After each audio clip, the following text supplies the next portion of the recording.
नमस्कार हिंदुस्तान, सभी भाइयों को राम राम।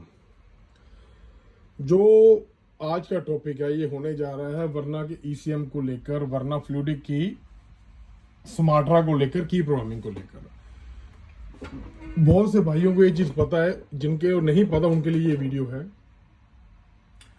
जब भी कभी किसी आदमी का ईसीएम गाड़ी में होता ही नहीं है, ठीक है, जहां उसके अंदर पहले से किट चेंज की होती है, तो दो तीन माध्यम होते हैं उसके काम करने पे। अगर तो स्मार्ट्रा और ईसीएम एक ही गाड़ी का है तो आप उसका विन नंबर, जैसे एक्सटूल से उसका पासवर्ड रीड हो जाता है तो पासवर्ड रीड करोगे तब भी काम हो जाएगा। अगर सपोज कीजिए उसका ईसीएम चोरी हो गया, जो है ही नहीं, जो सड़ गया, और जो उसका स्मार्ट्रा है वो गाड़ी के साथ का नहीं है, तो काम कैसे करेंगे? क्योंकि उसको पहले न्यूट्रल करना पड़ेगा। फिर अगर आपका स्मार्ट्रा गाड़ी का ही है और उसका विन कोड उसके साथ मतलब पेयर है, तो फिर आपको काम कैसे करना है? ये वीडियो उस टॉपिक को लेकर है। कभी भी आपका जो ईसीएम है वो नहीं होगा तो उसके अंदर डेटा कभी कभी ऐसा भी हो जाता है कि बाईपास डेटा लोग डाल देते हैं, किसी और गाड़ी का डेटा होता है, अपने पास उसका विन कोड नहीं होता। अगर उसका विन नहीं रीड हो रहा तो लोग उसका जो कोड लेते हैं, कोड लेकर उसका काम करते हैं। तो कभी कभी क्या मिलता है, कोड नहीं भी मिलता, महंगा मिलता है, ऑन द स्पॉट नहीं मिलता। तो आप क्या कर सकते हो, ये जो टेबल पे ऑन टेबल करने वाले डिवाइसेस हैं, जैसे के टैग हो गया, केटीएम हो गया, इन डिवाइसेस के साथ आपके इसके अंदर डेटा डालकर और इसकी कोडिंग कर सकते हो। ठीक है, जब भी इसके अंदर आप डेटा डालोगे तो डेटा न्यूट्रल भी हो सकता है, विद पासवर्ड का डेटा भी हो सकता है, आपने किसी गाड़ी का निकाला हो, ठीक है, तो आपको काम करने में दिक्कत नहीं आएगी। जैसे अभी के टैग के अंदर इस ईसीएम में क्या था, बाईपास का डेटा डाला हुआ था, ठीक है भाई साहब, हाँ जी, बाईपास का डेटा था, तो केटीएम इस पे डेटा नहीं डाल रहा था, कोई कारण होगा, तो मुझे आप अपना पुराना हथियार उठाना पड़ा, हमारा के टैग। इसके अंदर ईसीएम जरूर खोलना पड़ता है, ठीक है, कुछ लोग इधर से इसका होल से डाल देते, पर मेरे लिए ये मुझे ज्यादा सुपीरियर लगता है काम करना, जो मैं बूट पिन लगा लेता हूँ और मुझे इस पे अपने हिसाब से मैंने डेटा डाला। स्मार्ट्रा मेरे पास था, उसके अंदर अलग पासवर्ड था। तो आप इस पे एक ही गाड़ी को पेयर करके कैसे काम करेंगे, ये वीडियो उसके ऊपर है। कि डेटा मैं ऑलरेडी इसके अंदर राइट कर चुका हूँ, जो सक्सेसफुली हो चुका है।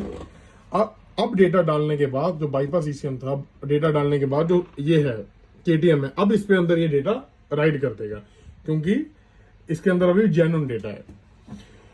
तो मिलते हैं अभी दूसरे स्टेप के साथ, जो होगा की प्रोग्रामिंग का। उसके ऊपर बाकी की आपको डेमोन्स्ट्रेशन इसका की कोडिंग का एक्सटूल S6 प्रो के साथ। ये मेरा वीसीए लगा हुआ है, जो ये मैंने ईसीएम के अंदर न्यूट्रल डेटा डाला है, ठीक है जी। और ये उसका स्मार्ट्रा है, जो दोनों के अंदर मैंने अभी सेम कोड कर लिया है। जो कोड रखा है मैंने वो आपके सामने मैं अभी लाइव करके दिखाऊंगा। ये जो ट्रांसपोंडर है इसको यहाँ पे रख देंगे।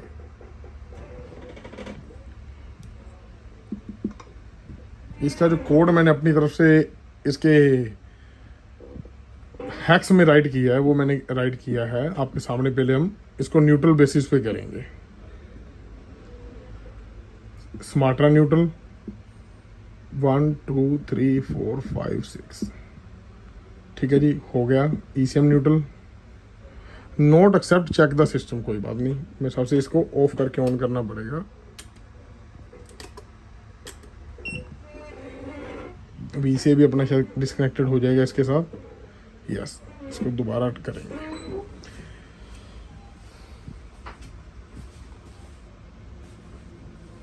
क्योंकि S6 प्रो के अंदर अगर आपने डिस्कनेक्शन कर दी तो ब्लूटूथ कैंसिल हो जाता है।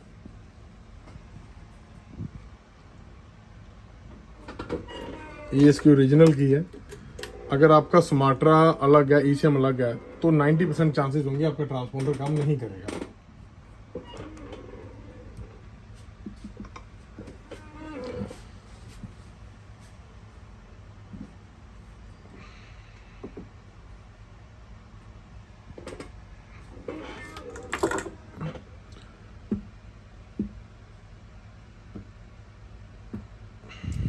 स्मार्ट्रा हमने इसका कर लिया था न्यूट्रल, और ईसीएम इसका पहले से न्यूट्रल है, क्योंकि न्यूट्रल डेटा ही था। जिसकी हम कोडिंग करेंगे वो करेंगे ऐसे, कोड 1 2 3 4 5 6, ठीक है जी। एंटर करने के बाद इसकी जो थेफ्ट लाइट है वो विजिबल हो जाएगी। ये देखिए,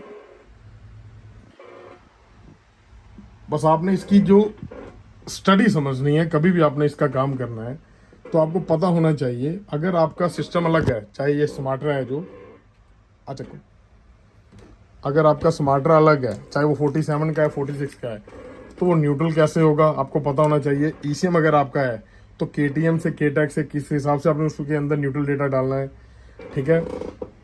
और एक्सट्रूड से जब कोडिंग करनी है तो मेक श्योर ये दोनों पार्ट आपके न्यूट्रल हों, ठीक है जी। और इन केस आपको के टैग और केटीएम के अंदर कोई प्रॉब्लम आ रही है उसको चलाने में, न्यू लेना चाहते हो, तो एक बार कांटेक्ट कीजिए, जिसके अंदर मैं भाई का नंबर डाल रहा हूँ। जीवन जी, ठीक है जी।